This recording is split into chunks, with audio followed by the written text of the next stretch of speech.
Ah, kemudian apakah ketika terjadi dikabulkan, ini tentunya akan merembet ke beberapa narapidana yang telah menjalani hukuman.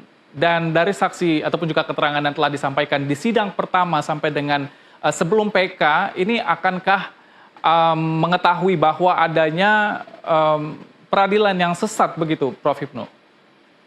Ya, kalau memang itu sampai dikabulkan, sesat itu memang pertanyaannya ya tidak sesat seperti sesat ya. Artinya kenapa pada waktu itu tidak diuji secara maksimal, kan itu kan.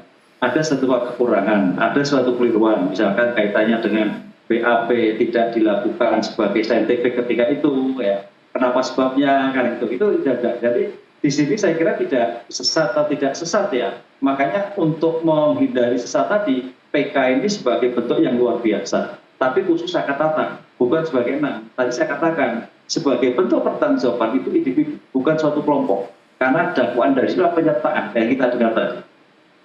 Baik, dan terkait dengan apa yang telah disampaikan dari kuasa hukum, nantinya akan menghadirkan ahli dalam ruang sidang. Ini juga akan sama menguatkannya dengan saksi fakta atau seperti apa, Prof. Hipnu?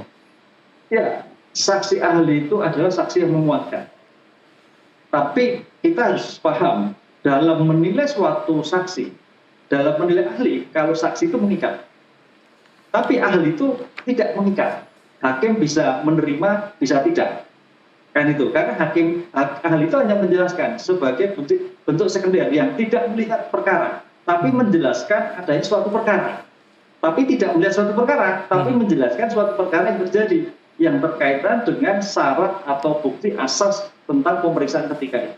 Jadi ini menarik, makanya PK itu pemeriksaan ulangan terhadap pemeriksaan yang terjadi, tapi tidak sampai pada seperti pemeriksaan awal, pembuktian yang sudah dilakukan sudah kan itu loh. Karena nanti peradilan kita itu sudah peradilan panjang, Mas, ada penyidikan, ada penuntutan, ada persidangan 1, persidangan 2, persidangan kasasi dan sebagainya. Jadi saya kira menarik. Tentang kekuatan saya kembali pada teorinya saja, tapi belum masuk pada materi yang disampaikan di dalam suatu persidangan, karena belum disampaikan dalam suatu persidangan.